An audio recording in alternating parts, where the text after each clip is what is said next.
ಧ್ಯಾನ ಮೂಲೋ ಗುರುಮೂರ್ತಿ ಪೂಜ್ಯ ಮೂಲೋ ಗುರುಪಾದ ಮಂತ್ರ ಮೂಲೋ ಗುರುವಾಕ್ಯಂ ಮುಕ್ತಿ ಮೂಲೋ ಗುರು ಕೃಪಾ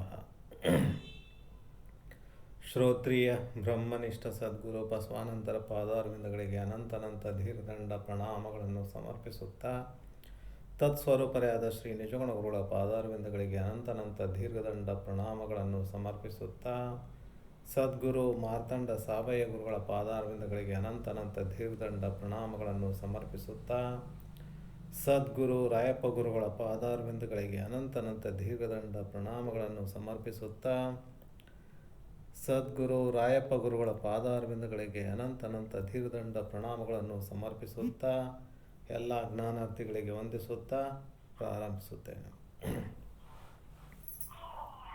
ನಿಜಗುಣ ಶಿವಗಳು ಬರೆದಿರ್ತಕ್ಕಂಥ ಗ್ರಂಥ ನೀತಿ ಕ್ರಿಯಾ ಕೈವಲ್ಯ ಪದ್ಧತಿನಲ್ಲಿ ನೀತಿ ಕ್ರಿಯಾಚಾರ್ಯ ಸ್ಥಳ, ಅದರಲ್ಲಿ 7ನೇ ಪದ ನಡೀತಾ ಇರೋದು. 7ನೇ ಪದ, ನೋಡಿ ಬಲ್ಲವರು ಸುಖ ಭೋಗದ ಅಳಿಯಾಸೆ ಎಡಗೂಡಿ ಕೆಡದಿರಿ. ಇದಾಗ್ಯದಲ್ಲ, ಹಾಗೆ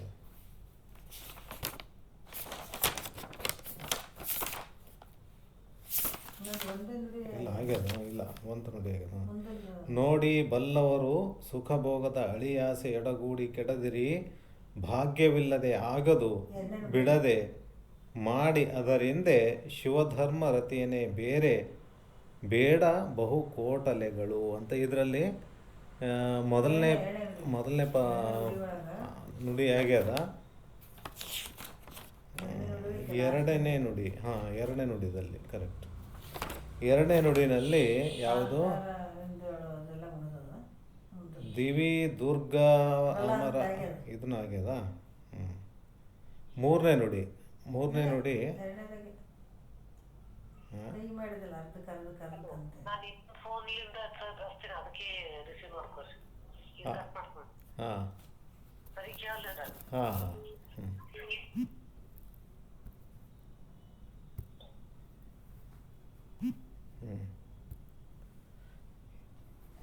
ಕೈವಲ್ಯ ಪದ್ಧತಿ ಗಿರಿಯ ಶಿಖರದೋಳು. ಎಸ್, ಇದು ಮೂರನೇ ನುಡಿದು ಹೇಳಬೇಕು. ಗಿರಿಯ ಶಿಖರದೊಳು ಕಾಂತಾರದೊಳು ನಡುಗಡಲೋಳು ಉರಿಯ ಮಧ್ಯದೊಳು ರಣಭೂಮಿಯೊಳು ಶತ್ರುಗಳ ನೆರವಿಯೊಳು ಚೋರ ವಿಷಭೂತಾದಿ ಭೀತಿಯೊಳು ಪರದೇಶ ದಂಡಲೆಯೊಳು ದೊರೆ ಮುಳಿದ ವೇಳೆಯೊಳು ಬಲು ಕಂಟಕಂಗಳೊಳು ಹರಣದ ಅಳಿವಿನೊಳು ನಿದ್ರಾ ಆಲಸ್ಯ ಮರೆವೆ ತನಗಿರೆ ಸಾಹಸವನ್ನುಳಿದ ಕಾಲದಳು ಕೂಡೆ ಪೊರೆಯುವುದು ಪೂರ್ವ ಸುಕೃತ ಮೀರಲು ಅಂತಕ್ಕಂಥದ್ದು. ಅಂದ್ರೆ ಇದು ಮೂರನೇ ನುಡಿ. ಪಲ್ಲವಿ ಏನು ಹೇಳ್ತಾರ? ನೋಡಿ ಬಲ್ಲವರು ಸುಖಭೋಗದ ಅಳಿಯಾಸೆ ಎಡಗೂಡಿ ಕೆಡದಿರಿ, ಭಾಗ್ಯವಿಲ್ಲದೆ ಆಗದು ಬಿಡದೆ ಮಾಡಿ ಅದರಿಂದ ಶಿವಧರ್ಮ ರತಿಯೇ ಬೇರೆ ಬೇಡ ಬಹು ಕೋಟಲೆಗಳು ಅಂತ ಅಲ್ಲಿ ಹೇಳ್ತಾರೆ. ಅಂದರೆ ಈಗ ಮೂರನೇ ಇದರಲ್ಲಿ ಗಿರಿಯ ಶಿಖರದೊಳು ಕಾಂತಾರದೊಳು ನಡುಗಡಲೊಳು ಉರಿಯ ಮಧ್ಯದೊಳು ರಣಭೂಮಿಯೊಳು ಶತ್ರುಗಳ ನೆರವಿಯೊಳು, ಇದು ಇಲ್ಲಿ ತನ ನಿನ್ನೆ ಆಗ್ಯದ. ಗಿರಿಯ ಶಿಖರದೋಳು ಅಂತಂದ್ರೇನು? ಅದು ಭಕ್ತ ಪ್ರಹ್ಲಾದನ ಉದಾಹರಣೆ ಕೊಟ್ಟರು. ಯಾವುದು ಅಲ್ಲಿ ಪ್ರಹ್ಲಾದಗ ಮೇಲೆ ಅವನ ತಂದೆ ಯಾರು ಹಿರಣ್ಯಕಶಿಪು ಅವನು ತನ್ನನ್ನೇ ಪೂಜೆ ಮಾಡ್ರ ಅಂತ ಹೇಳ್ತಿರ್ತಾನ. ಆದರೆ ಮಗ ಪ್ರಹ್ಲಾದ ಹರಿ ಸರ್ವೋತ್ತಮ ಅಂತ ಹರಿ ಭಜನೆ ಮಾಡ್ತಿರ್ತಾನೆ. ಅದು ಹಿರಣ್ಯಕಶಿಪಿಗೆ ವೈರಿ ಇರ್ತಾನೆ. ಅದಕ್ಕಾಗಿ ಎಷ್ಟು ಹೇಳಿದ್ರು ಕೇಳಲ್ಲ. ಕೊನೆಗೆ ಏನು ಮಾಡ್ತಾನೆ, ಇವನು ಎತ್ತಿ ಅಲ್ಲಿ ಗಿರಿ ಬೆಟ್ಟದ ಮೇಲಿಂದ ಎತ್ತಿ ಒಗಿರಿ ಅವನಿಗೆ ಅಂತಂದ್ಬಿಟ್ಟು ಒಗಿಸ್ತಾರ. ಅವಾಗೂ ಕೂಡ ಅಲ್ಲಿ ಹರಿ ಪ್ರತ್ಯಕ್ಷ ಆಗಿ ಅವ್ನು ಕಾಪಾಡ್ತಾನೆ. ಗಿರಿ ಶಿಖರದೊಳು ಕಾಂತಾರದೊಳು ಅಂತಂದ್ರೇನು? ಇದು ಕೂಡ ಆಗ್ಯದ ನಿನ್ನೆ. ಕಾಂತಾರ ಅರಣ್ಯದಲ್ಲಿ, ಘೋರ ಅರಣ್ಯದಲ್ಲಿ ಕೂಡ ಅಲ್ಲಿ ಯಾವುದು ಚಂದ್ರಹಾಸ ಅಂತ ಹೇಳ್ತಾರೆ, ಅದನ್ನು ಆಗ್ಯದ. ಚಂದ್ರಹಾಸ ಅದನ್ನು ಇದು ಕಾಂತಾರದೋಳು ಅಂತಕ್ಕಂಥದ್ದು. ಆಮೇಲೆ ನಡು ಗಡಲೋಳು, ಉರಿಯ ಮಧ್ಯದೋಳು, ಇದೆಲ್ಲ ಆಗ್ಯದ. ಅಂದ್ರೆ ಗಡಲೋಳು ಅಂತಂದ್ರೆ ಅಲ್ಲಿ ಆ, ಅಲ್ಲಿ ಏನಾಗಿರ್ತದ, ಆ, ಸಮುದ್ರ ಮಧ್ಯದಲ್ಲಿ ಹಡಗು ಸಿಕ್ಕೊಂಬಿದ್ದಿರ್ತದ. ಹಡಗು ಸಿಕ್ಕೊಂಬಂದ ತಕ್ಷಣವೇ ಅಲ್ಲಿ ಪುಣ್ಯ ಇದ್ರೆ ಹೆಂಗಾದರೂ ಬದುಕಿ ಬರ್ತಾರಂತ ಅನ್ನೋದಕ್ಕೆ ಅಲ್ಲಿ ಆ, ಅಲ್ಲಿ ಇದು ಗೊತ್ತಾದ ತಕ್ಷಣವೇ ಕೆಲವು ಸೈನ್ಯ ಹೆಲಿಕಾಪ್ಟರ್ ಆದರೂ ಬಂದು ಇದು ಮಾಡ್ತದ, ಅವ್ರನ್ನ ರಕ್ಷಣೆ ಮಾಡ್ತದ, ಕೆಲವು ಬೋಟ್ಗಳಿಂದ ರಕ್ಷಣೆ ಮಾಡ್ತದ. ಈ ರೀತಿ ಅಲ್ಲಿದ್ದವ್ರನ್ನೆಲ್ಲನೂ ರಕ್ಷಣೆ ಮಾಡ್ತದ. ಯಾರು ಈ ನಡುಗಡಲುಗಳು ಅಂದರೆ ಅಲ್ಲಿ ಸಮುದ್ರ ಮಧ್ಯದಲ್ಲಿದ್ದರೂ ಕೂಡ ಅಲ್ಲಿ ರಕ್ಷಣೆ ಆಗಬೇಕಿತ್ತಂದ್ರೆ ಹೇಗಿದ್ರೂ ರಕ್ಷಣೆ ಆಗ್ತದ ಅಂತ ಅಲ್ಲಿ ಹೇಳ್ತಾರೆ. ಆಮೇಲೆ ಉರಿಯ ಮಧ್ಯದೋಳು ಅಂತಂದ್ರೇನು, ಅಲ್ಲಿ ಜಿಂಕೆ, ಒಂದು ಜಿಂಕೆ ಬಗ್ಗೆ ಹೇಳ್ತಾರಲ್ಲಿ. ಜಿಂಕೆ ಅದು ಕಾಡಿನ ಮಧ್ಯದಲ್ಲಿ ಜಿಂಕೆ ಅದು ಬೇಡಂದು ಕೊಳಲ್ ನಾದಕ್ಕೆ ಬಿದ್ದು ಬಿದ್ದು ಅಲ್ಲಿ ಏನೋ ತಪ್ಸ್ಕೊಂಡು ಬಂದು ಅಲ್ಲಿ ನಿಂತಿರ್ತದ. ಅದಕ್ಕೆ ಏನಂತಂದ್ರೆ ಆ ಕಡೆ ಅದು ಆಲ್ರೆಡಿ ಬೇರೆ ದೃಷ್ಟಾಂತದಲ್ಲಿ ಬಂದದ ಅಂದರೂ ಕೂಡ ಇಲ್ಲಿ ಹೇಳೋಣ ಏನಂತ. ಅಂದ್ರೆ ಒಂದು ಕಡೆ ಅವ ಬೇಡ ಏನು ಮಾಡಿರ್ತಾನ, ಆ ಜಿಂಕೆಗೆ ಅಲ್ಲಿ ಇದು ಹಿಡ್ಕೊಂಡು ನಿಂತಿರ್ತಾನ, ಯಾವುದು ಬಂದು ಹಿಡ್ಕೊಂಡು ನಿಂತಿರ್ತಾನೆ ಅದು ಹೊಡಿಬೇಕಂತ. ಎದುರುಗಡೆ ಹುಲಿ ಇರ್ತದ, ಒಂದು ದಿಕ್ಕಿನಲ್ಲಿ ಅದರದ್ದು ವಿರುದ್ಧ ದಿಕ್ಕಿನಲ್ಲಿ ಹುಲಿ. ಈ ಕಡೆ ಎಡಗಡೆ ಆದರೆ ಅದು ಬಲಿ ಹಾಕಿರ್ತಾನ, ಬಲಗಡೆ ಅದು ಬೆಂಕಿ ಉರಿ ಬರ್ತಿರ್ತದ. ಈ ರೀತಿ 4 ಕಡೆಯಿಂದ ಅದು ಸಿಕ್ಕಿಬಿದ್ದಿರ್ತದ, ಯಾವುದು ಜಿಂಕೆ. ಆವಾಗ ಜಿಂಕೆ ಸಿಕ್ಕಿಬಿದ್ದಾಗ ಅದು ಬೇಡ್ಕೊತದ ಪರಮಾತ್ಮ ಎಂಥ ಇದರಲ್ಲಿ ಸಿಕ್ಕಾಕೊಂಡು ಬೀಳಿಸಿದಪ್ಪ ನನಗೆ, ದಯವಿಟ್ಟು ಇದರಿಂದ ಪಾರು ಮಾಡು ಅಂತ ಅಂದ್ಬಿಟ್ಟು ಬೇಡ್ಕೊಂಡ ತಕ್ಷಣ ಇದ್ದಕ್ಕಿದ್ದಂಗೆ ದೊಡ್ಡ ಗಾಳಿ ಎದ್ಬಿಡ್ತದ. ಆ ಗಾಳಿ ಎದ್ದದ್ದು ಏನು ಮಾಡ್ತದ, ಅದು ಎದ್ದು ಬದ್ದ ಸುತ್ತಮುತ್ತಲು ಮಣ್ಣೆಲ್ಲ ಎತ್ತಿ ಅಲ್ಲಿ ಏನೋ ಕಾಣ್ಲಾರ್ದಂಗೆ ಮಾಡಿಬಿಡ್ತದ. ಅದು ಆ ಮಣ್ಣು ಹೋಗಿ ಅವನು ಬೇಟೆಗಾರನ ಕಣ್ಣಾಗೂ ಬೀಳ್ತದ, ಎಲ್ಲ ಅಲ್ಲಿ ಇದ್ದವರು ಕಣ್ಣಾಗ ಬಿದ್ದ ತಕ್ಷಣ ಬೇಟೆಗಾರ ಹೊಡಿತಾನೆ ಗುಂಡು ಸೀದಾ ಅಲ್ಲಿ ಏನು ಜಿಂಕೆ ಅಲ್ಲಿ ಸ್ವಲ್ಪ ಜಾಗ ಬಿಟ್ಟು ತಪ್ಸ್ಕೊತದ. ಅದು ಹೋಗಿ ಹುಲಿಗೆ ಬಡ್ದು ಹುಲಿ ಅದು ಸಿಟ್ಟು ಬಂದು ಆ ಬೇಟೆಗಾರಗೆ ಸಾಯಿಸ್ಬಿಡ್ತದ. ಅದು ಎರಡೂ ಸತ್ತು ಅಂತ ಅದು ಬಂದೂಕಿನ ಗುಂಡಿನಿಂದ ಹುಲಿನೂ ಪೆಟ್ಟು ಬಿದ್ದಿರ್ತದಲ್ಲ ಅದನ್ನು ಸಾಯ್ತದ. ಆ ಪೆಟ್ಟಿನಿಂದ ಅದು ಗಾಯಗೊಂಡು ಅದು ಬೇಟೆಗಾರನ ಸಾಯಿಸ್ಬಿಡ್ತದೆ. ಹಂಗಾಗಿ ಅವು ಇಬ್ಬರು ಸತ್ತು ಹೋಗ್ತಾವ. ಅದು ಮಳೆ ಜೋರಾಗಿ ಮಳೆ ಎದ್ದ ಸಲುವಾಗಿ ಬೆಂಕಿನೂ ಕೂಡ ಮಳೆ ಬಂದು ಬೆಂಕಿ ಕೂಡ ನಂದಿ ಹೋಗ್ತದ, ಬಲಿನೂ ಹಾರಿ ಹೋಗ್ಬಿಡ್ತದೆ. ಹೀಗಾಗಿ 4 ಕಡೆನೂ ಅದಕ್ಕೆ ಭಾಳ ಗಂಡಾಂತರ ಬಂದಿರ್ತದೆ. ಅಂದರೂ ಕೂಡ ಅದು ಪಾರಾಗಿಬಿಡ್ತದೆ. ಅದು ಪುಣ್ಯ ಇದ್ರೆ ಆ ಜಿಂಕೆ ಕೂಡ ಅದು ಬೆಂಕಿ ಮಧ್ಯದಲ್ಲಿದ್ದರೂ ಕೂಡ ಅದು ಪಾರಾಗಿಬಿಡ್ತದೆ ನೋಡ್ರಪ್ಪ ಹಿಂಗೆ ಅಂತಲ್ಲಿ ಹೇಳ್ತಾರೆ. ನಡುಗಡಲೋಳು ಉರಿಯ ಮಧ್ಯದಲ್ಲಿದ್ದರೂ ಕೂಡ. ಆಮೇಲೆ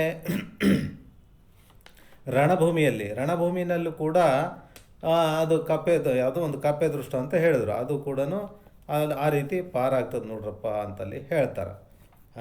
ಕಪ್ಪೆ ದೃಷ್ಟ ಅಂತ ಅದು ಯಾಕಂದ್ರೆ ಆ ಗಂಟಿ ಅದ್ರ ಮೇಲೆ ಬೀಳ್ತದಂತ. ಬಿದ್ದ ತಕ್ಷಣ ಅದು ಆ ಗಂಟಿ ಒಳಗಿಂದ ಏನೋ ಅದು ಪೊಳ್ಳೆನಿರ್ತದ, ಅದ್ರಾಗ ಇದ್ದು ತಪ್ಸ್ಕೊತದ ಅಂತ. ಎಲ್ಲ ಸುತ್ತಲ ಕಡೆ ಎಲ್ಲ ಬಿಲ್ಲು ಬಾಣ ಇಟ್ಕೊಂಡ್ಬಿಟ್ಟು ಹೋರಾಟ ಮಾಡ್ತಿರ್ತಾರೆ.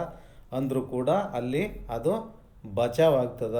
ಹಾಗಾಗಿ ಅದು ಪುಣ್ಯ ಬಲ ಇತ್ತಂತಂದ್ರೆ ಎಲ್ಲಿದ್ರೂ ಕೂಡ ಅದು ಪಾರಾಗ್ತದೆ ನೋಡಪ್ಪ ಅನ್ನೋದಕ್ಕೆ ಇದು ಸಾಕ್ಷಿಗಳು ನೋಡ್ರು ಅಂತಂದ್ಬಿಟ್ಟು ಹೇಳ್ತಾರೆ. ಅಂದರೆ ಪುಣ್ಯ ಇದ್ರೆ ಖಂಡಿತ ಎಲ್ಲಿದ್ರೂ ರಕ್ಷಣೆ ಆಗ್ತದೆ ನಿನಗೆ ಅಂತಕ್ಕಂಥದ್ದು. ಆಮೇಲೆ ಶತ್ರುಗಳ ನೆರವಿಯೋಳು ಅಂದರೆ ವೈರಿಗಳ ಗುಂಪಿನಲ್ಲಿ ಸಿಕ್ಕರೂ ಕೂಡ ಅಲ್ಲಿ ಪೂರ್ವ ಪುಣ್ಯ ಇದ್ದರೆ ಅದು ಅವನನ್ನು ಕಾಪಾಡ್ತದೆ. ವೈರಿಗಳ ನೆರವಿನಲ್ಲಿದ್ದರೂ ಕೂಡ ಅಂತ ಹೇಳ್ತಾರೆ. ವೈರಿಗಳ ನೆರವಿನಲ್ಲಿ ಅಂತಂದ್ರೆ ಏನು, ಅಲ್ಲಿ ಯಾರು ವಿಭೀಷಣನು ಕೂಡ ಅಲ್ಲಿ ವೈರಿಗಳ ನೆರವಿನಲ್ಲಿ ಇರ್ತಾನೆ. ಯಾರು ರಾವಣರ ಯುದ್ಧ ನಡೆದಿರ್ತದ. ಆ ಟೈಮಲ್ಲಿ ರಾವಣಗ ಇದು ಮಾಡ್ಲಿಕ್ಕೆ ರಾವಣನ ವೈರಿ ರಾಮನ ಜೊತೆ ಕೈ ಜೋಡಿಸಿ ಅಲ್ಲಿ ಉಳ್ಕೋತಾನೆ ಅವನು. ಯಾರು ವಿಭೀಷಣ ಅಂತಕ್ಕಂಥವು. ಅವನು ಯಾರು ರಾವಣನ ತಮ್ಮನೇ ಅವನು. ಆದರೂ ಕೂಡ ಅಲ್ಲಿದ್ರೂ ಕೂಡ ಅವನು ಇದಾಗ್ತಾನ, ಬಚಾವಾಗ್ತಾನ ಅಂತಲೇ ಹೇಳ್ತಾರೆ. ಅದಕ್ಕೂ ಬೇರೆ ಬೇರೆ ದೃಷ್ಟಾಂತನೂ ಬರ್ತಾವ. ಆಮೇಲೆ ಚೋರ ಅಂದರೆ ಚೋರ ಕಳ್ಳರ ಮಧ್ಯದಲ್ಲಿ ಸಿಕ್ಕರೂ ಕೂಡ ಪೂರ್ವ ಪುಣ್ಯ ಇದ್ದರೆ ಅವನನ್ನು ರಕ್ಷಿಸ್ತದೆ. ಕಳ್ಳರ ಮಧ್ಯೆ ಇದ್ರೂ ಕೂಡ ಅವನು ಪೂರ್ವ ಪುಣ್ಯ ಇದ್ದರೆ ರಕ್ಷಣೆ ಮಾಡ್ತದೆ ನೋಡಪ್ಪ. ಆಮೇಲೆ ವಿಷ ಹಾಕಿದ್ರು ಕೂಡ ಪೂರ್ವ ಪುಣ್ಯ ಇದ್ದರೆ ಅವನನ್ನು ಕಾಪಾಡ್ತದ. ವಿಷ ಹಾಕಿದ್ದಂಥ ಇದು ಕೂಡ ಪ್ರಹ್ಲಾದನ ಕಥೆಯಲ್ಲೇ ಬರ್ತದೆ. ಇದು ಕೂಡ ವಿಷ ಅಂದರೆ ಅವ ಮಾತು ಕೇಳಲಾರ್ದಕ್ಕೆ ಏನೋ ಭಾಳ ರೀತಿಯಿಂದ ಅಲ್ಲಿ ಪ್ರಯೋಗಗಳನ್ನು ಮಾಡ್ತಾನೆ. ಅವನು ಹೆಂಗೆ ಅದನ್ನು ಕೊಲ್ಲಬೇಕು ಅಂತಕ್ಕಂಥದ್ದು. ಯಾರು ಹಿರಣ್ಯಕಶಿಪು, ಅವನಿಗೆ ವಿಷ ಕೂಡ ಹಾಕಿ ನೋಡ್ತಾರೆ. ಆದರೂ ವಿಷದ ಹಾಕಿದ್ರು ಕೂಡ ಅದು ಅವನಿಗೆ ಏನೂ ಆಗಂಗಿಲ್ಲ. ಯಾರು ಪ್ರಹ್ಲಾದನಿಗೆ ಅಂತಂತ ಹೇಳ್ತಾರೆ. ಆಮೇಲೆ ಭೂತಾದಿ ಭೀತಿಯೋಳು ಅಂತಂದ್ರೇನು, ಭೂತ ಪಿಶಾಚಿ ಮೊದಲಾದ ಏನೋ ಆಗ್ತಕ್ಕಂಥ ಭಯ ಕೂಡ ಅದು ಪೂರ್ವ ಪುಣ್ಯ ಇದ್ದರೆ ಅದು ಏನೂ ಆಗಂಗಿಲ್ಲ ಅಂತಕ್ಕಂಥದ್ದಲ್ಲಿ ಹೇಳ್ತಾರೆ. ಪರದೇಶದ ಅಂಡಲೆಯೋಳು ಅಂದರೆ ಅನ್ಯ ದೇಶದಿಂದ ಏನಾದರೂ ತೊಂದರೆ ಆಗ್ತಿತ್ತು ಅಂದ್ರೆ ಪೂರ್ವ ಪುಣ್ಯ ಇದ್ದರೆ ಅದನ್ನು ಕೂಡ ಕಾಪಾಡ್ತದೆ ನೋಡಪ್ಪ ಅಂತಲ್ಲಿ ಹೇಳ್ತಾರೆ. ಆಮೇಲೆ ದೊರೆ ಮುಳಿದ ವೇಳೆಯೋಳು ಅಂದರೆ ರಾಜ ಕೋಪಗೊಂಡಾಗ, ಕೋಪಿಸಿದ ಸಮಯದಲ್ಲಿ ಯಾರೂ ರಕ್ಷಣೆ ಮಾಡ್ತಕ್ಕವರೇ ಉಳಿಯೋದಿಲ್ಲ. ಯಾಕಂದ್ರೆ ಆ ಊರ ಜನ ಕೋಪಿಷ್ಟ್ರಾದ್ರೆ ಅಥವಾ ಏನು ಬಿದ್ದರೆ ಊರ ಜನರು ಕೂಡ ಏನು ಮಾಡೋಕ್ಕಾಗಂಗಿಲ್ಲ. ಹಂಗಾಗಿ ಅಂಥ ಸ್ಥಿತಿ ಬಂದಾಗ ರಾಜನ ಕೋಪಗೊಂಡಾಗ ಅಲ್ಲಿ ಯಾರು ರಕ್ಷಣೆ ಮಾಡ್ಲಿಕ್ಕೆ ಬರಂಗಿಲ್ಲ ಮುಂದೆ. ಆದರೂ ಕೂಡ ಪುಣ್ಯ ಇದ್ದರೆ ಅಲ್ಲಿ ಅದನ್ನು ರಕ್ಷಣೆ ಆಗ್ತದೆ ನೋಡಪ್ಪ ಅಲ್ಲಿ ಅಂತಲ್ಲಿ ಹೇಳ್ತಾರೆ. ಬಲು ಕಂಟಕಂಗಳೋಳು ಅಂದರೆ ಅನಂತ ಪ್ರಕಾರವಾಗಿರ್ತಕ್ಕಂಥ ವಿಘ್ನಗಳು ಏನು ಬಂದ್ರೂ ಕೂಡ ಅದು ಪೂರ್ವ ಪುಣ್ಯ ಇದ್ರೆ ಅಲ್ಲಿ ರಕ್ಷಣೆ ಮಾಡ್ತದ ನೋಡ್ರಪ್ಪ ಅಂತಲ್ಲಿ ಹೇಳ್ತಾರೆ. ಯಾವ ಒಂದು ದೃಷ್ಟಾಂತನೂ ಹೇಳ್ತಾರೆ. ಯಾವುದೋ ಒಂದು ರಾಜ ಒಂದಿಬ್ಬರು ಹೋಗ್ತಿರ್ತಾರಂತ. ಹೋದಾಗ ಆ ಕಾಡಿನ ಮಧ್ಯದಲ್ಲಿ ಇದು ಒಂದು ಮಳೆ ಚುಸ್ತಂತ ಅವನಿಗೆ. ಯಾರು ರಾಜ ಮತ್ತು ಇನ್ನೊಬ್ಬನು ಜೊತೆಗೆ ಹೋಗ್ತಾ ಇರ್ಬೇಕಂದ್ರೆ ಒಬ್ಬ ವ್ಯಕ್ತಿ ಒಂದಿಬ್ಬರು ಹೋಗ್ತಿರ್ತಾರೆ. ಇಬ್ಬರು ವ್ಯಕ್ತಿಗಳು, ಒಬ್ಬ ವ್ಯಕ್ತಿಗೆ ಏನಾಗ್ತದೆ ಹೊಳಿದಾಟ ಟೈಮಲ್ಲಿ ಅಲ್ಲಿ ಅವನ ಕಾಲಿಗೆ ಒಂದು ಮಳೆ ಚುಸ್ತದಂತ. ಮಳೆ ಚುಚ್ಚಿ ರಕ್ತ ಬಂದಂಗೆ ಆಗ್ತದಂತ ಆಗಿ ಆಮೇಲೆ ಮತ್ತು ಇನ್ನೊಬ್ಬನಿಗೆ ಅದು ದನ ಇವೆಲ್ಲ ಸಿಗ್ತಾವಂತ. ಯಾವುದು ಒಬ್ಬ ಕಳ್ಳ ಇರ್ತಾನ, ಅವನಿಗೆ ಯಾವುದೋ ಬಂಗಾರ ನಾಣ್ಯಗಳು ಸಿಗ್ತದಂತ. ಅವನು ನಾನು ಇಷ್ಟು ಒಳ್ಳೆ ಕೆಲಸ ಎಲ್ಲ ಮಾಡ್ತೀನಿ ಅಂದ್ರೂ ಕೂಡ ನನಗೆ ಬರೀ ಮುಳ್ಳು ಚುಚ್ಚಿದಂಗೆ ಆಯಿತು, ಇದು ಮಳೆ ಚುಚ್ಚಿತು. ಆದ್ರೆ ಅವನಿಗೆ ಬಂಗಾರ ನಾಣ್ಯಗಳು ಸಿಕ್ಕುವಲ್ಲ ಅಂತಂದುಬಿಟ್ಟು ಕೇಳ್ತಾನಂತ ಇನ್ನೊಬ್ಬ ಯೋಗಿ, ಒಬ್ಬ ತಿಳಿದ ವ್ಯಕ್ತಿಗೆ. ಆಮೇಲೆ ಆ ವ್ಯಕ್ತಿ ಹೇಳ್ತಾನಂತ, ನೋಡಪ್ಪ ನಿನ್ನ ಭಾಗ್ಯ ಇದ್ದದಕ್ಕೆ ಬರೀ ಮಳೆ ಚುಚ್ಚಿದ್ರ ಮೇಲೆ ನಿಂದು ಇದಾಗ್ಯದ, ಇಲ್ಲಂತಂದ್ರೆ ನಿಂದು ಪ್ರಾಣನೇ ಹೋಗ್ತಿತ್ತು. ಇದರಿಂದ ಇದು ಆ ಥರ ಇತ್ತು. ನಿನ್ನ ಪುಣ್ಯ ಇದ್ದ ಸಲುವಾಗಿ ಬರೀ ಅದು ಮಳೆ ಚುಚ್ಚಿದ್ರ ಮೇಲೆ ಕಡಿಮೆ ಆಗ್ಯದ. ಅವನಿಗೆ ದೊಡ್ಡ ಇದು ಸಿಗ್ತಿತ್ತು, ಆದ್ರೆ ಸಿಕ್ಕಿಲ್ಲ. ಬರೀ ಇಷ್ಟರ ಮೇಲೆ ಅವನಿಗೆ ತೃಪ್ತಿ ಪಡ್ಬೇಕಾಗ್ಯದ. ದೊಡ್ಡ ರಾಜ್ಯ ಇದನ್ನೇ ದ್ರವ್ಯ ಭಂಡಾರನೇ ಸಿಗ್ತಿತ್ತು, ಅದು ಸಿಕ್ಕಿಲ್ಲ ಅವನಿಗೆ. ಬರೀ ಒಂದೆರಡು ನಾಣ್ಯಗಳು ಮಾತ್ರ ಸಿಕ್ಕ ಅವನಿಗೆ. ಹಂಗಾಗಿ ಅವನಿಗೆ ಅದೇ ಇದು ಭಾಗ್ಯ, ನಿನಗೆ ಇದ್ರ ಭಾಗ್ಯ ಅಂತಂದ್ರೆ ಪುಣ್ಯ ಇದ್ದ ಸಲುವಾಗಿ ನಿನಗೇನು ಆಗಿಲ್ಲ, ತೊಂದರೆ ಆಗಿಲ್ಲ. ಅವನು ಪಾಪ ಇದ್ದ ಸಲ ಬರೀ ಕಮ್ಮಿ ಸಿಕ್ಕದ ಅನ್ನೋ ಲೆಕ್ಕದಾಗ ಅಲ್ಲಿ ಹೇಳ್ತಾರಂತ. ಆ ರೀತಿ ಅಂದರೆ ಪುಣ್ಯ ಇದ್ದಾಗ ಎಂತೆಂಥವು ಬಂದರೂ ಕೂಡ ಘಟನೆಗಳು ಅಷ್ಟು ಕಾಡಂಗಿಲ್ಲ. ಅದು ಸ್ವಲ್ಪದ್ರ ಮೇಲೆ ಪಾರಾಗ್ತವೆ, ಸ್ವಲ್ಪದ್ರ ಮೇಲೆ ಪಾರಾಗ್ತವೆ. ಸುಮ್ಮನೆ ಅದು ಅಂದ್ರೆ ತೋರಿ ಹೋದಂಗೆ ಅಷ್ಟೇ. ಅಂದ್ರೆ ಭಾಳ ದೊಡ್ಡ ಆಗಂಥವನ್ನ ಬರೀ ಸಣ್ಣ ಇದ್ರ ಮೇಲೆ ಕಡಿಮೆ ಆಗ್ತಕ್ಕಂಥದ್ದು. ಪುಣ್ಯ ಇದ್ದವ್ರಿಗೆ ಆ ಥರ ಆಗ್ತದ. ಈ ರೀತಿ ಅಂದರೆ ಬೇರೆ ಏನೋ ಒಂದು ದೊಡ್ಡ ಘಟನೆ ಆಗ್ತಕ್ಕಂಥ ಬರೀ ಎಡು ಬಿದ್ದು ಹೋಗ್ತಕ್ಕಂಥದ್ದು ಆ ಥರನೂ ಆಗ್ತವೆ. ಹಂಗಂತಂದ್ರೆ ಪುಣ್ಯ ಇದ್ದವರಿಗೆ ಅದು ಪ್ರಾರಬ್ಧ ಅಂತಕ್ಕಂಥದ್ದು ಅದು ತಪ್ಪಲ್ಲ ಅಂತಲೇ ಹೇಳ್ತಾರೆ. ಆ ರೀತಿ ಅದು ಕಡಿಮೆ ಲೆಕ್ಕದಲ್ಲಿ ಆಗ್ತದ ಪುಣ್ಯ ಇದ್ದವರಿಗೆ. ಅದು ಪುಣ್ಯ ಇರಲಾರ್ದವರಿಗೆ ಜಾಸ್ತಿ ಆಗ್ತದೆ ನೋಡಪ್ಪ ಅಂತಲ್ಲಿ ಹೇಳ್ತಾರೆ. ಹರಣ ದಳವಿನೊಳು ಪ್ರಾಣ ಅಂದರೆ ಪ್ರಾಣ ಬಿಡೋ ಸಮಯದಲ್ಲಿ ಕೂಡ ಅವನದು ಕಾಪಾಡ್ತದ. ಅಂದರೆ ಸಮಯದಲ್ಲಿ ಕೂಡ ಪೂರ್ವ ಪುಣ್ಯ ಇದ್ದರೆ ಅವನನ್ನು ಕಾಪಾಡ್ತದೆ ನೋಡು ಅಂತ ಅನ್ನೋದಕ್ಕೆ ಅದೇ ಇದು ಉದಾಹರಣೆ. ಅಂದರೆ ನಿನಗೆ ಮರಣದಂಡನೆ ಆಗ್ತಿತ್ತು, ಅದನ್ನು ತಪ್ಪಿಸೋದು ಇಲ್ಲಿ ಅಂತ ಹೇಳ್ತಾರಲ್ಲಿ. ಹಾಗಾಗಿ ಅಂಥದ್ದು ಕೂಡ ತಪ್ತದ ನೋಡಪ್ಪ ಇಂಥವು ಪುಣ್ಯ ಇದ್ದಾಗ ಅಂತಲೇ ಹೇಳ್ತಾರೆ. ಆಮೇಲೆ ನಿದ್ದೆ ಹತ್ತಿದ ಕಾಲದಲ್ಲಿ, ಆಲಸ್ಯ ಬಂದ ಕಾಲದಲ್ಲಿ, ಮರೆವಿದ್ದ ಕಾಲದಲ್ಲಿ ಇವೆಲ್ಲನೂ ಯಾವುದೇ ಕೆಲಸ ಆಗಂಗಿಲ್ಲ ಅಂದ್ರೂ ಕೂಡ ಆಮೇಲೆ ಅಲ್ಲಿ ಪೂರ್ವ ಪುಣ್ಯ ಇದ್ದರೆ ಅವನ್ನೆಲ್ಲನೂ ಸಹ ರಕ್ಷಣೆ ಮಾಡ್ತದೆ ನೋಡಪ್ಪ ಅಂತಂತ ಹೇಳ್ತಾರೆ. ಆಮೇಲೆ 4ನೇ ನುಡಿ ಇದೆಲ್ಲ ಇದೇನಾಯಿತು, ಕಾಂತಾರದೋಳು, ಗಿರಿಯ ಶಿಖರದೋಳು, ಕಾಂತಾರದೋಳು, ನಡುಗಡಲೋಳು, ಉರಿಯ ಮಧ್ಯದೋಳು, ರಣಭೂಮಿಯೋಳು, ಶತ್ರುಗಳ ನೆರವಿಯೋಳು, ಚೋರ ವಿಷಭೂತಾದಿ ಭೀತಿಯೋಳು, ಪರದೇಶದ ಅಂಡಲಿಯೋಳು, ದ್ವರೆ ಮುಳಿದ ವೇಳೆಯೋಳು, ಬಲು ಕಂಟಕಂಗಳೋಳು, ಹರಣದ ಅಳಿವಿನೊಳು, ನಿದ್ರಾ ಆಲಸ್ಯ ಮರೆವೆತನಗಿರೆ, ಸಾಹಸವನ್ನುಳಿದ ಕಾಲಗಳು ಕೂಡೆ ಪೊರೆಯುವುದು ಪೂರ್ವ ಸುಕೃತ ಮಿರಲು ಅಂತಂದರೆ ಇದೆಲ್ಲ ಪೂರ್ವ ಸುಕೃತ ಮಿದ್ದಾಗ ಇವೆಲ್ಲನೂ ಪಾರಾಗ್ತಾವೆ ನೋಡಪ್ಪ. ಏನೇ ಇವು ಬಂದು ಕಂಟಕ ಬಂದ್ರೂ ಕೂಡ ನಿನಗೆ ಅವು ತಾಗಂಗಿಲ್ಲ ಅಂತಕ್ಕಂಥದ್ದು ಹೇಳ್ತಾರೆ. ಆಮೇಲೆ 4ನೇ ನುಡಿನಲ್ಲಿ ಹೇಳ್ತಾರೆ, ಗಾಲಿಯೊಂದರ ರಥವು ಗಾಲಿಯೊಂದರ ರಥವು ಅಹಿತ ಪನ್ನಗನ ಹೊರಜೆ 7 ವಾಜಿಗಳು, ಸಾರಥಿ ಹೆಳವನು ಆದ ಅರುಣ ನಾಲಂಬರಹಿತ ವಹ ಮಾರ್ಗ ಅತಿ ಬಲದ ಮಂದೇಹರುಗಳೊಡನಾಹವ ಮೇಲೆ ತಾನೋರ್ವನೇ ಪಗಲೊಂದರೋಳು ರವಿ ವಿಶಾಲ ಅಭ್ರದ ಕಡೆಗೆ ದಾಂಟುವನು ದೈವಾನುಕೂಲಮಿರೆ ವಿಷಮ ಸಾಧನದಿಂದೆ ತನಗಹುದು ಲೋಕಹಿತವಾದ ಕೀರ್ತಿ ಅಂತ. ಅಂದ್ರೆ ಗಾಲಿಯೊಂದರ ರಥ ಅಹಿತ ಪನ್ನಗನ ಹೊರಜೆ ನೋಡು. ಗಾಲಿಯೊಂದರ ರಥ ಅಂದ್ರೇನು, ಆ ಗಾಲಿ ಒಂದೇ ಇರ್ತದ ರಥಕ್ಕೆ. ಒಂದೇ ಗಾಲಿ ಇರ್ತಕ್ಕಂಥ ರಥ ಯಾರನ್ನ ನೋಡ್ರಿ ನೀವು? ಒಂದೇ ಗಾಲಿ ಇರ್ತಕ್ಕಂಥ ರಥ ಅದು ಎಲ್ಲಿ ಯಾರಿಗೆ? ಸೂರ್ಯ ಬೆಳಗ್ಗೆ ಯಾವುದು ಪ್ರತಿ ದಿವಸ ತಿರುಗ್ತಾ ಇರೋದು ಯಾವುದು? ಒಂದೇ ಗಾಲಿ ಇರ್ತಕ್ಕಂಥ ರಥದ ಮೇಲೆ ತಿರುಗ್ತಾನೆ ಸೂರ್ಯ. ಗಾಲಿ ಒಂದರ ರಥ ಅಹಿತ ಪನ್ನಗನ ಹೊರಜೆ ಅಂದರೆ ಆ ಕಡೆ 2 ಕಡೆ ಏನಾಗ್ತದ ಅಲ್ಲಿ ಏನು ಇವಂತಾರವಲ್ಲ, ಯಾವುದು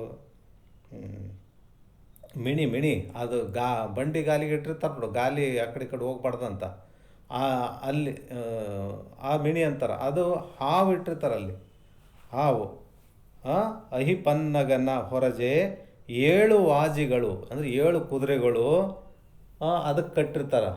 ಆ ಒಂದೇ ಗಾಲಿ ರಥಕ್ಕೆ ಅದು ಮಿಣಿ ಆಗಿ ಹಾವು ಇರ್ತದ, 7 ಕುದುರೆಗಳಿರ್ತಾವ. ಸಾರಥಿ ಹೆಳವನು ಆದ ಅರುಣ. ಸಾರಥಿ ಅಂತಕ್ಕಂಥವನು ಯಾರು? ಅಲ್ಲಿ ಹೆಳವನಾಗೇನಂತ, ಕಾಲೇ ಇಲ್ಲಂತವನಿಗೆ, ಅರುಣ ಅಂತ. ಅರುಣ ಅಂತ ಒಂದು ಸಾರಥಿ, ಸೂರ್ಯನ ಸಾರಥಿ ಯಾರು? ಅರುಣ ಅಂತ. ಆ ನಾಲಂಬರಹಿತ ವಹ ಮಾರ್ಗ ಅತಿ ಬಲದ ಮಂದೇಹರುಗಳೊಡ ನಾಹವ ಮೇಲೆ ತಾನೋರ್ವನೇ ಪಗಲೊಂದರೊಳು ರವಿ ವಿಶಾಲ ಅಭ್ರದ ಕಡೆಗೆ ದಾಂಟುವನು ದೈವಾನುಕೂಲಮಿರೆ ವಿಷಮ ಸಾಧನದಿಂದೆ ತನಗಹುದು ಲೋಕಹಿತವಾದ ಕೀರ್ತಿ. ಆ ರೀತಿ ಆ ಕಡೆ ಯಾವ ರೀತಿ ಅಂದರೆ ಒಂದೇ ಈ ರೀತಿ ಇರ್ತಕ್ಕಂಥ ರಥಕ್ಕೆ ಒಂದೇ ಗಾಲಿ ಇರ್ತಕ್ಕಂಥ ರಥ, ಸೂರ್ಯನ ರಥ ಹೆಂಗದ, ಕಚ್ಚಿದ್ರೇ ವಿಷ ಏರ್ ಸಾಯಬೇಕು ಅಂಥ ವಿಷಪೂರಿತವಾದ ಹಾವು ಕೂಡ ಅದಕ್ಕೆ ಮಿಣಿಯಾಗಿರ್ತದ. 7 ಕುದುರೆಗಳು ಅದಕ್ಕೆ ರಥಕ್ಕೆ ಹೂಡಿರ್ತಾರ. ಸಾರಥಿ ಹೆಳವನಾದ ಅರುಣ ಇರ್ತಾನ. ಮತ್ತು ಆಶ್ರಯ ಇರದೇ ಇರ್ತಕ್ಕಂಥದ್ದು ಅಂದರೆ ಅಲ್ಲಿ ಏನು ರೋಡ್ ಅದೇನು ಆರಾಮಾಗಿ ಹಿಂಗೇನು ಬರ್ರನ್ನಂಗೆ ನಾವು ಬಸ್ಸು ಮೋಟ್ರ್ ಹೋಗ್ತೀವಂತ ಆ ಥರದ್ದೇನಿಲ್ಲ ಅಲ್ಲಿ. ಅಲ್ಲಿ ಯಾವುದೋ ಆಶ್ರಯ ಇರದೇ ಇರ್ತಕ್ಕಂಥ ಮಾರ್ಗ ಇರ್ತದ. ಆಮೇಲೆ ರಾಕ್ಷಸರ ಸಂಗಡ ಯುದ್ಧ ಮಾಡ್ತಕ್ಕಂಥದ್ದು ಅವೆಲ್ಲ ಬರ್ತಾವೆ. ಯಾವುದು ರಾಹು ಕೇತುರದು ಮೋಡಗಳು ಅವೆಲ್ಲ ಬರ್ತಾವಲ್ಲ, ಅವಕ್ಕೆ ಅದು ಸೂರ್ಯ ಸಾಗುವ ದಿಕ್ಕಿನಲ್ಲಿ ಇರ್ತಾವೆ. ಇದ್ದರೂ ಕೂಡ ತಾನು ಒಬ್ಬನೇ ಹಗಲು ಹಗಲಿನಲ್ಲಿ ಏನು ಆಕಾಶ ಯಾವ ರೀತಿ ಚಲನೆ ಮಾಡ್ತಾನ ಆ ಮಾರ್ಗದಿಂದ ಹೋಗ್ತಾನ. ಹಂಗಾಗಿ ಅವನು ಯಾಕಂದರೆ ಈ ಕೀರ್ತಿ ಅಂತಂದ್ರೆ ಈ ರೀತಿ ಏನು ಪ್ರತಿ ಎಲ್ಲರಿಗೂ ಅಲ್ಲಿ ಆ ಸೂರ್ಯನ ಉದಯ ಆದಮೇಲೆ ಎಷ್ಟೊಂದು ಉಪಕಾರ ಆಗ್ತದೆ ಜಗತ್ತಿಗೆ, ಅನುಕೂಲ ಆಗ್ತದೆ. ಸೂರ್ಯ ಒಂದು 2-3 ದಿವಸ ಎಷ್ಟೊಂದು ಅನಾನುಕೂಲ ಆಗ್ತದೆ, ಎಷ್ಟೊಂದು ಚಡಪಡಿಸ್ತದೆ ಜನ. ಬಿಸಿಲೇ ಬಂದಿಲ್ಲ, ಬಿಸಿಲು ಬಂದಿಲ್ಲಪ್ಪ, ಸ್ವಲ್ಪ ಆದ್ರೂ ಬಿಸಿಲು ಬರಬೇಕು ಅಂತ ಅಂತ ಅಂತೀವಿ ನಾವು. ಸ್ವಲ್ಪ ಬಿಸಿಲು ಬಂದು ಹೋದ್ರೇ ಚಲೋ ಅಂತ ಅನ್ನಿಸ್ತದೆ. ಹಾಗಾಗಿ ಈ ರೀತಿ ಇದ್ರೂ ಕೂಡ ಲೋಕಹಿತವಾದ ಕಾರ್ಯ ಅಲ್ಲಿ ದೈವ ಅನುಕೂಲ ಇದ್ದದ ಸಲುವಾಗಿ ಯಾರು ಸೂರ್ಯ ಪ್ರತಿದಿನ ಪರೋಪಕಾರ ಕೆಲಸ ಮಾಡ್ತಾರೆ ನೋಡಪ್ಪ. ಅಲ್ಲಿ ಪ್ರತ್ಯಕ್ಷ ದೈವ ಅಂತಕ್ಕಂಥದ್ದು ಅಲ್ಲಿ ಹೇಳ್ತಾರೆ. ಅಂದ್ರೆ ಅಲ್ಲಿ ದೈವ ಅನುಕೂಲ ಅಂತ ಇದ್ದೇ ಅದ ಅದಕ್ಕಾಗಿ ಇವೆಲ್ಲ ಪರೋಪಕಾರ ಕೆಲಸ ಮಾಡ್ತಾನೆ ನೋಡಪ್ಪ ಅಂತಲ್ಲಿ ಹೇಳ್ತಾರೆ. ಆಮೇಲೆ 5ನೇದ್ದು, ಇದನ್ನು ಅರಿತು ವನಿತಾದಿ ವಿಷಯದೊಳು ಕೊರತೆ ಒಡೆಯದೆ ಸಕಲ ಸಂಪದವ ನಿವಹ. ಇದನ್ನು ಅರಿತು ವನಿತಾದಿ ವಿಷಯದೊಳು ಕೊರತೆ ಒಡೆಯದೆ ಸಕಲ ಸಂಪದವನು ಇಹಪರದಿ ಬಯಸುವರು. ಪದುಳದಿಂದ ಅನ್ಯರಿಗೆ ಹಿತವಾಗಲೆಂಬವರು ನಿಜಮೋಕ್ಷ ಬೆಳೆಸುವರು. ಮುದವಲರಿ ಶಂಭುಲಿಂಗದ ಪಾದ ಪಂಕಜವನು ವದವಿ ಸಲೆಕಾಮ ವರ ನಿಷ್ಕಾಮವೆಂಬ ಉಭಯ.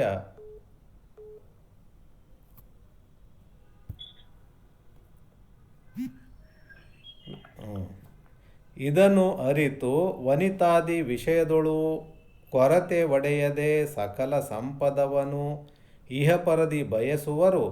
ಪದುಳದಿಂದ ಅನ್ಯರಿಗೆ ಹಿತವಾಗಲೆಂಬುವರು ನಿಜಮೋಕ್ಷ ಬೆಳೆಸುವರು. ಮುದವಲರಿ ಶಂಭುಲಿಂಗದ ಪಾದ ಪಂಕಜವನೊದವಿ ಸಲೆಕಾಮ ವರ ನಿಷ್ಕಾಮವೆಂಬವ ಉಭಯ. ವಿಧಿವಿಡಿದು ಭಜಿಸೆ ಬಾಹ್ಯಾಭ್ಯಂತರದೋಳು ಪರಮಾನಂದ ಸಿದ್ಧಿ ಹೌದು ಅಂತಕ್ಕಂಥದ್ದು. ಇದು 5ನೇ ನೋಡಿ. ಅಂದರೆ ಇದನ್ನು ತಿಳ್ಕೊಂಡು ಯಾಕಂತಂದರೆ ಮನುಷ್ಯ ಎಷ್ಟೇ ವೈಭವದಿಂದ ಕೂಡಿದರೂ ಕೂಡ ಪೂರ್ವ ಪುಣ್ಯ ಇಲ್ಲದಿದ್ದರೆ ಎಲ್ಲನೂ ನಷ್ಟ ಆಗ್ತದ ಅಂತಕ್ಕಂಥದ್ದು. ಯಾವುದು ಈ ಇಂದ್ರನ ಯಾವುದು ಪೂರ್ವ ಪುಣ್ಯ ಅಂದರೆ ಇಂದ್ರನ ದೃಷ್ಟಾಂತ ಇಂದ್ರನ ದೃಷ್ಟಾಂತ ಅಲ್ಲಿ ಹೇಳಿದ್ರು. ಯಾವುದೋ ಮೊದಲನೇ ನುಡಿನಲ್ಲಿ ಹೇಳಿದ್ರು. ಹೆಂಗಂದ್ರೆ ಅಲ್ಲಿ ಇಂದ್ರ ಅಲ್ಲಿ ಒಂದು ಏನೋ ದೂರ್ವಾಸ ಮುನಿ ಭಾಳ ಒಳ್ಳೆಯ ಕೆಲಸ ಆಗಲಿ ಅಂತಕ್ಕಂಥದ್ದು ಪೂಜೆ ಮಾಡಿ ಒಂದು ಹಾರ ಅದು ಪುಣ್ಯದ ತಪಸ್ಸಿನ ಫಲದಿಂದ ಒಂದು ಹಾರ ಪಡ್ಕೊಂಡಿರ್ತಾನೆ. ಹಾರ ಪಡ್ಕೊಂಡದನ್ನು ಅದನ್ನು ಇವ್ರಿಗೆ ಕೊಟ್ಟಿರ್ತಾನೆ. ಯಾರಿಗೆ ಕೊಡಬೇಕು, ಇದು ತಪಸ್ಸಿನ ಫಲದಿಂದ ಬಂದಿರತಕ್ಕಂಥದ್ದು ಯಾರಿಗೆ ಒಳ್ಳೆಯದು.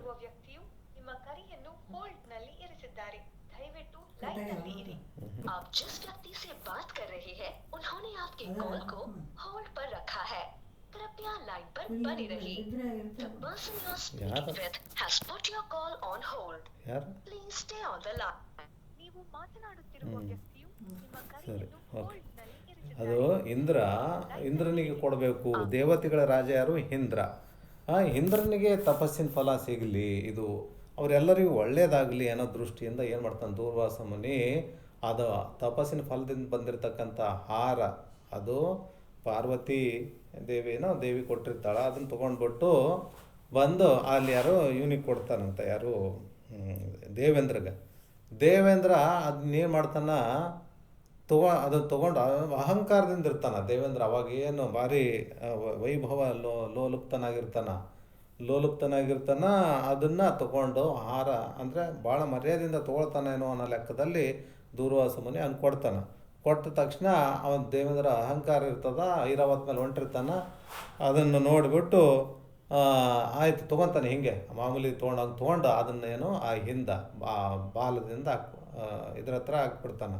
ಹಿಂದೆ ತೊಗೊಂಡು ಇಲ್ಲಿ ಅದು ಏನು ಮಾಡ್ತದ ಆ ಆನೆ ಆ ಆ ಹಾರನ್ನು ಹಿಂಗೆ ಎಳ್ಕೊಂಡ್ಬಿಟ್ಟು ಕೆಳಗೆ ಹಾಕಿ ತೊಳೆದು ಬಿಡ್ತದಂಥದ್ದು ಹಾರನ್ನು, ಆ ದೂರ್ವಾಸ ಮುನಿಗೆ ಕೊಟ್ಟದ್ದು. ಆವಾಗ ಅದು ದೂರ್ವಾಸ ಮುನಿಗೆ ಸಿಟ್ಟು ಬರ್ತದೆ. ಸಿಟ್ಟು ಬಂದು ಏನಪ್ಪ ನಾನು ಅಂಥ ತಪಸ್ಸಿನ ಫಲದಿಂದ ಅಷ್ಟೊಂದು ಕಷ್ಟಪಟ್ಟು ತೊಗೊಂಡು ಪ್ರಾಪ್ತಿ ಮಾಡ್ಕೊಂಡದ್ದನ್ನು ಈ ರೀತಿ ಅನ್ಯಾಯವಾಗಿ ಇದು ಮಾಡಿಬಿಟ್ನಲ್ಲ ಇವನು ದೇವೇಂದ್ರ. ನಾನು ಎಲ್ಲ ದೇವತೆಗಳಿಗೆಲ್ಲ ಉಪಯೋಗ ಆಗಲಿ ಆ ತಪಸ್ಸಿನ ಫಲದಿಂದ ಅಂತ ನಾನು ಕೊಟ್ಟರೆ ಇವನು ಎಷ್ಟೊಂದು ಅಹಂಕಾರ ಇವನಿಗೆ. ಇವಂದು ಎಲ್ಲನೂ ಯಾವುದೋ ಇಂದ್ರ ಪದವಿಯನ್ನೇ ಏನೋ ಹೋಗ್ಬಿಡ್ಲಿ ಇವನಿಗೆ ಅಂತಂದ್ಬಿಟ್ಟು, ಅಂದರೆ ಅವನ ಯಾವುದು ಅಧಿಕಾರ ಮದದಿಂದ ಇದು ಮಾಡ್ಲಕತ್ತಾನ, ಇವ್ ಪದವಿನೂ ಕಿತ್ತುಕೊಂಡು ಹೋಗಲಿ, ಬೇರೆಯವರು ಆಕ್ರಮಿಸ್ಕೊಂಡ್ಬಿಡ್ಲಿ ಇದನ್ನು. ಆವಾಗ ಗೊತ್ತಾಗ್ತದೆ ಇವನಿಗೆ ಅಹಂಕಾರ ಏನಂತ ಅನ್ನತಕ್ಕಂಥದ್ದು ಅಂತಂದ್ಬಿಟ್ಟು ಶಾಪ ಕೊಟ್ಬಿಡ್ತಾನೆ. ಅವಾಗ ನೀವು ದೂರ ಸುಮ್ಮನೆ ತಕ್ಷಣವೇ ಅದು ಶಾಪ ಕೊಟ್ಟ ತಕ್ಷಣವೇ ಆಯಿತು. ಅವಾಗ ಅರಿವಿಗೆ ಬರ್ತದೆ ಅವನಿಗೆ ದೇವೇಂದ್ರಗೆ. ಅಂದ್ರೂ ಶಾಪ ಕೊಟ್ಟದಂತ ಏನು ಮಾಡೋಕ್ಕಾಗಲ್ಲ, ಅದು ಅನುಭವಿಸ್ಲೇಬೇಕಾಗ್ತದೆ. ಹಂಗಾಗಿ ಅಲ್ಲಿ ಅವು ಪೂರ ಪುಣ್ಯದಕ್ಕೆ ಏನೋ ಪುಣ್ಯ ಎಲ್ಲ ನಾಶ ಆಗೋಗ್ಬಿಡ್ತದೆ ಅವನಿಗೆ, ಯಾರು ದೇವೇಂದ್ರಂದು. ಅದಕ್ಕಾಗಿ ಆ ಟೈಮ್ನಲ್ಲಿ ಏನಾಗ್ತದ, ಅದು ರಾಕ್ಷಸರೆಲ್ಲ ದಾಳಿ ಮಾಡ್ತಾರಲ್ಲ, ದಾಳಿ ಮಾಡಿದ ಎಂತೆಂಥ ಬಲ ಇರ್ತದ ಅವನ ಹತ್ರ, ಎಂಥ ಅಷ್ಟ ದಿಕ್ಪಾಲಕರು ದೇವತೆಗಳು ಎಲ್ಲರೂ ಇದ್ದರೂ ಕೂಡ ಅವ್ನಿಗೆ ಏನು ಮಾಡೋಕ್ಕಾಗಲ್ಲ. ಯಾಕಂದರೆ ಪುಣ್ಯ ಇರಲ್ಲ ಅಲ್ಲಿ, ಆ ಪುಣ್ಯ ಎಲ್ಲ ನಾಶ ಆಗಿಬಿಟ್ಟಿರ್ತದೆ. ಅದಕ್ಕಾಗಿ ದೇವೇಂದ್ರ ಕೂಡ ಏನು ಮಾಡೋಕ್ಕಾಗಲಿಲ್ಲ ಅಂತಲ್ಲಿ ಹೇಳ್ತಾರೆ. ಯಾವುದು ಎಲ್ಲನೂ ಪೂರ್ವ ಪುಣ್ಯ ಇಲ್ದಿದ್ರೆ ಎಲ್ಲನೂ ನಷ್ಟ ಆಗ್ತದೆ ನೋಡು ಅಂತಕ್ಕಂಥದ್ದು ಇಂದ್ರನ ದೃಷ್ಟ ಅಂತಂದು ಹೇಳಿದರು. ಆಮೇಲೆ ಏನೊಂದು ಇಲ್ಲದೆ ಪುನಃ ಪ್ರಪಂಚದಲ್ಲಿ ವಿಷಮ ಸಾಧನಗಳಿದ್ದಾಗ ಕೂಡ ಪೂರ್ವ ಪುಣ್ಯ ಹೊಂದಿದ್ದರೆ, ಪೂರ್ವ ಪುಣ್ಯ ಇಲ್ಲದೆ ಇದ್ದಾಗ ಏನಾಗ್ತದ, ಪೂರ್ವ ಪುಣ್ಯ ಇದ್ದಾಗ ಏನಾಗ್ತದ ಅಂತಕ್ಕಂಥದ್ದು. ಪೂರ್ವ ಪುಣ್ಯ ಇದ್ದರೆ ಯಾವುದೋ ಈ ಅರಣ್ಯ ಮಧ್ಯದಲ್ಲಿ ಇದ್ದರೂ ಕೂಡ ತಪ್ಸ್ಕೊಂಬರ್ತಾರ ಅಂತಕ್ಕಂಥದ್ದು ದೃಷ್ಟಾಂತಗಳು ಹೇಳಿದರು. ಆಮೇಲೆ ಜಗತ್ತಿನಲ್ಲಿ ಕೀರ್ತಿ ಬೆಳ್ತಕ್ಕಂಥದ್ದು ಸೂರ್ಯನ ದೃಷ್ಟ ಅಂತದಿಂದ ಹೇಳ್ತಾರೆ. ಸೂರ್ಯ ಅಂದರೆ ಬೆಳತನೂ ಏನೂ ಇರಲಾರ್ದ ಕೂಡ, ಅಂದರೆ ಚಂತನ ಹಗಲತ್ತಿನಲ್ಲಿ ಎಲ್ಲರಿಗೂ ಉಪಕಾರ ಮಾಡತಕ್ಕಂಥ ಕೆಲಸ ಮಾಡ್ತಾನೆ. ಹಂಗಾಗಿ ಈ ಸೂರ್ಯನ ದೃಷ್ಟ ಅಂತ ವಿಚಾರ ಮಾಡಿ ಇದೆಲ್ಲ ಹೇಳ್ತಾನೆ. ಆಮೇಲೆ ಈ ಲೋಕದಲ್ಲಿ ಏನೋ ಬೇರೆಯವ್ರಿಗೆ ಒಳ್ಳೇದಾಗಲಿ ಅಂತಕ್ಕಂಥ ಬಯಸುವವರು ಏನದಾರ ಅವರು ನಿಜವಾಗಿ ಏನೋ ಅದು ಇಚ್ಛೆ ಅಂದರೆ ಬೇರೆಯವ್ರಿಗೆಲ್ಲ ಒಳ್ಳೆಯದೇ ಒಳ್ಳೆಯದೇ ಆಗಲಿ ಅಂತಕ್ಕಂಥದ್ದು ಏನು ಅಪೇಕ್ಷೆ ಪಡ್ತಾರ ಅವರೇ ನಿಜವಾಗಿ ಮೋಕ್ಷ ಅಪೇಕ್ಷೆಯನ್ನು ಹೊಂದಿರತಕ್ಕಂಥವರು. ಆಮೇಲೆ ಶಂಭುಲಿಂಗನ ಪಾದ ಕಮಲಗಳನ್ನು ಅಲ್ಲಿ ಸಕಾಮ ಮತ್ತು ನಿಷ್ಕಾಮ ಅಂತ ಎರಡು ಪ್ರಕಾರವಾಗಿ ಯಾರು ಅದಲ್ಲಿ ಮಾಡ್ತಾರ ಅವರು ಇಹದಲ್ಲಿ ಮತ್ತು ಪರದಲ್ಲಿ ಕೂಡ ಭಾಳ ಏನಾಗ್ತಾರ, ಏನೋ ಅಲ್ಲಿ ಭೋಗ ಮತ್ತು ಮೋಕ್ಷ ಎರಡಕ್ಕೂ ಅಲ್ಲಿ ಪ್ರಾಪ್ತಿ ಆಗ್ತದೆ ನೋಡಿ ಅವರಿಗೆ.